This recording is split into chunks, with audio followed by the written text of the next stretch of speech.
在俄乌冲突中，有一个现象非常奇怪，那就是乌军打击俄军出奇的准。就像跨年夜那天，乌军火箭炮就精确打击了俄军临时驻地，导致俄军数百人的伤亡，甚至差点被一锅端了。当时火力军就说，乌克兰情报真厉害，能把俄军临时驻地定位的这么准，但却一直不明白乌克兰是怎么做到的。如今，一个乌克兰组织的现身，为火力军解开了疑惑。根据英国《泰晤士报》消息报道，最近有一个名为雷神的乌克兰特别作战小组被爆了出来，专门负责为乌军提供情报支持。在乌克兰对俄罗斯实施无人机空袭前，雷神成员会依靠美国中央情报局提供的卫星数据来选择攻击目标。雷神特别作战小组由27人组成，前身是一支警察特勤部队。雷神组织成员的所有成员来自乌克兰各地，都是乌克兰政府军的老兵，并且都参加过2014年的乌东军事行动。在冲突爆发之前，绝大多数成员都有自己的事业。俄乌战争爆发后，便在基辅聚集。根据成员透露，雷神独立于乌克兰军队运作，并与乌克兰国防部情报总局有密切合作，后者为其提供弹药与情报。直白一点说，就是这个小组可以自主选择执行哪些任务，在哪里驻扎，以及何时作战。雷神小组可以提供有效的精准坐标，以便乌军打击俄罗斯目标。至于他们为何能够提供精准目标，雷神指挥官给出了详细解释：我们是利用了美国中央情报局的卫星，只需使用平板电脑上的一个专门应用程序，就可以同步 CIA 的卫星数据。这些数据可供小组选择潜在的攻击目标，除了可以利用 CIA 的卫星以外，还可以通过付费卫星来定位。在确定目标之后，小组成员还会前往地点进行侦查，然后再为乌克兰军方提供可以打击的目标，消灭那些具有威胁能力的俄军目标。雷神指挥官还表示，组织之所以与军队运作方式不同，是因为长官可以在自己不知道要做什么的情况下下达作战命令。如果组织像军队一样运作，就有可能失去很多打击俄军的机会。组织另一位成员还表示，我们会通过装了炸药的无人机来打击俄军士兵，并不会杀死俄军，因为一个伤兵才能永久成为俄罗斯的负担。事实上，西方为乌克兰提供情报早就不是什么新鲜事儿了。在俄罗斯准备对乌克兰入侵的时候，西方情报部门就为乌克兰提供了有关俄军的详细情报，其中包括俄军导弹袭击的具体时间与地点，提醒乌克兰将防空系统与飞机转移到安全的地方。去年发动大反攻的时候，乌克兰就利用了西方国家提供的情报来打击俄罗斯重点目标。在整个冲突期间，西方国家多次向乌克兰提供了有关俄军指挥所、弹药库、行军路线等关键节点的信息。这种实时情报让乌军能够更准确地打击俄高级将领，并将弹药补给给转移到离前线更远的地方。在火力军看来，在俄乌战争早期阶段，西方国家对乌克兰情报支持产生的影响甚至超过了武器的援助，而在反攻阶段，更为乌军打击俄军目标提供了强有力的支持。只是火力军不明白的是，为何这时候将雷神特别作战小组爆出来？首都曝光是不是意味着雷神小组还会担负更特殊的任务，比如对俄军高层实施斩首行动？不知道这个情报组织有没有进入巴赫穆特地区，毕竟这里是俄乌双方激烈争夺的焦点。目前已经有消息显示，乌军马上展开对巴赫穆特的反攻了。近日，乌克兰媒体曝光了一段关于乌军装甲部队作战的视频，清一色的西方武器装备成了一大亮点。乌军驾驶的 M113 步兵战车是美国提供的， YPR-735 步兵战车是荷兰提供的。在这些西方武器的支持下，乌军主动对俄军战地发起进攻，具体来说是动用旋转木马战术，几辆坦克先后轮流射击，相互替换并相互掩护。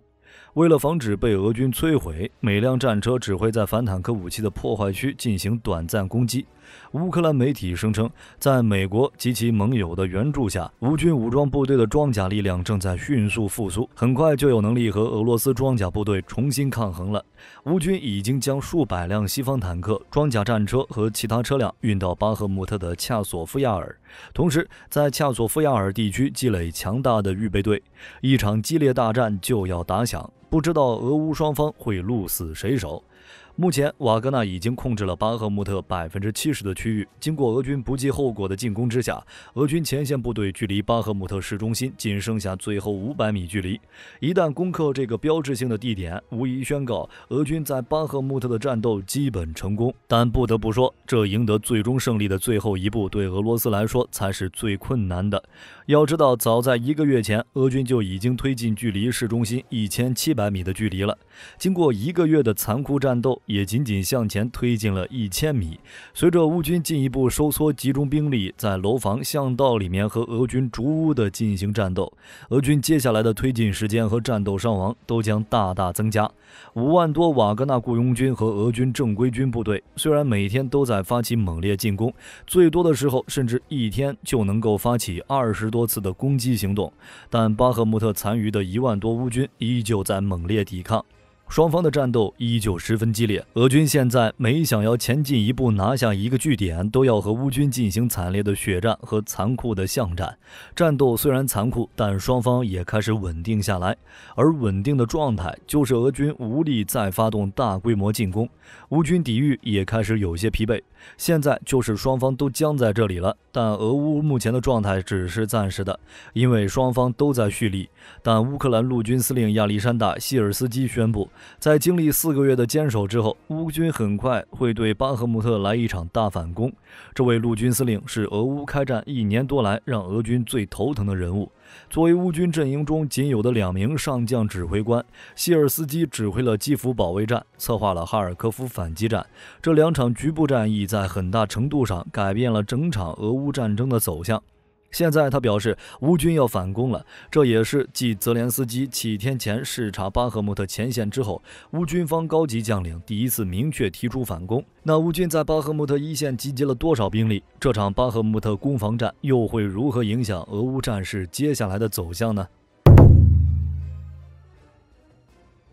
根据公开的信息来看，乌军在巴赫穆特以西集结了8万精锐部队，配备了300多辆坦克、300门火炮、90门火箭炮、上千辆装甲以及数万各式无人机。这些部队离巴赫穆特核心战场最近的地方只有12公里。在这些乌军士兵中，有不少接受过北约成员国的训练，能够熟练使用西方武器装备，有些甚至还接受了专门的伞兵空降训练。从这些信息来看，乌军为这次反攻行动准备了很长时间，想要毕其功于一役，而俄罗斯这边已经是瓦格纳集团作为主力。但普利戈金在最近一次接受采访时表达了对乌军集结兵力的担忧，他重点提到了希尔斯基，说此人在苏联军校接受教育，曾在苏军服役，对俄罗斯的军事体系非常熟悉。基辅保卫战就是希尔斯基战术打法的完美体现。得知俄军入侵的第一时间，希尔斯基就将驻守部队打散，分成携带单兵防御武器的小股部队，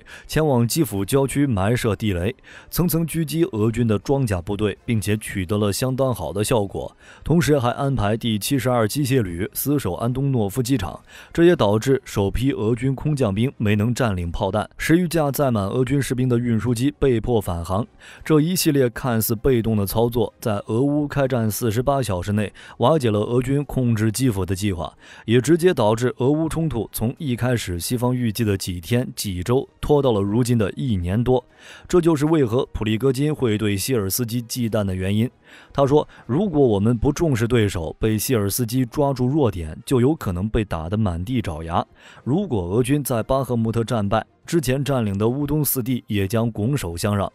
乌克兰武装部队空降突击部队副参谋长表示，乌克兰正在培训大量空降突击部队，这些士兵需要学习使用最新型号的西方武器，同时也加强心理与身体训练，让士兵尽可能为突击战斗做好准备。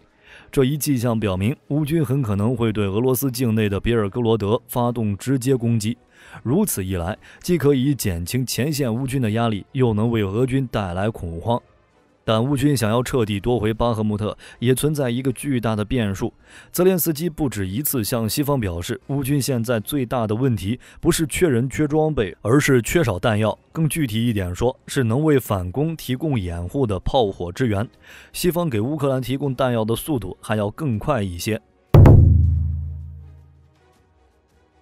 如今，欧盟正在为乌克兰寻找炮弹奔走。尽管冯德莱恩表示会给乌克兰提供100万发炮弹，但这些炮弹从哪里来，目前还是个未知数。西方军援乌克兰执行炮击的主要是 M777 牵引式榴弹炮、凯撒车载榴弹炮、AS90 自行榴弹炮以及弓箭手轮式榴弹炮等。都发射北约标准口径的155毫米炮弹。155毫米的弹药，乌军炮兵每天都在需要，是攻防作战中最基本的弹药，但却成为决定作战成败的关键因素。毕竟战术导弹、精确制导炸弹之类武器本身价格过于高昂，即便大国在战争都要省着点用，但乌军在战争中对155毫米弹药的消耗，已经让西方国家的弹药库存告急，甚至在某些局部战斗中，乌军与俄军对轰能发射数万发155毫米弹药。目前，乌军在与俄军的战斗中，每天需消耗4000到7000枚炮弹，这已经远远超过了西方国家的产能。